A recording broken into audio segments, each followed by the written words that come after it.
Ready 1 2 3।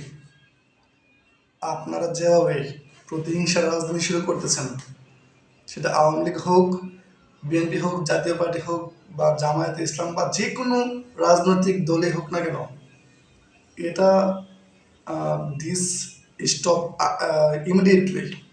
না হলে বাংলাদেশের যে গৃহযুদ্ধের দিকে চলে যাচ্ছে, তাহলে ঘরে ঘরে দেখা যাবে লাশ পড়তেছে, একের পর এক যেভাবে লাশ পড়তেছে আমরা যা দেখতে পাইতেছি, এটা আসলে আমরা এমন বাংলাদেশ আশা করি না।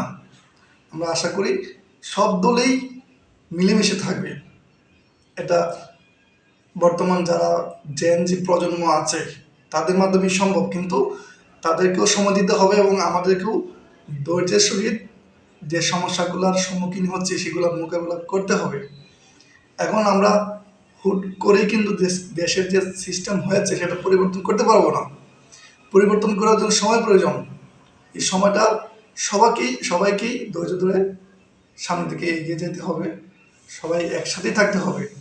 আপনারা দয়া করে এই যে দিনের পর দিন আমরা দেখতে পাইতেছি যে একের পর এক হত্যাকাণ্ড হয়েই যাচ্ছে, সুপ্রিম কোর্ট হাইকোর্ট যেখানে বিচারের জন্য আসামিদেরকে নিয়ে যাওয়া হচ্ছে, কেউ কিন্তু মানুষের যে টর্চারিং করতেছে এটা কিন্তু আসলে কোনোভাবেই কাম্য না। সুশীল সমাজের মানুষদের জন্য কোনোভাবেই এটা কাম্য না।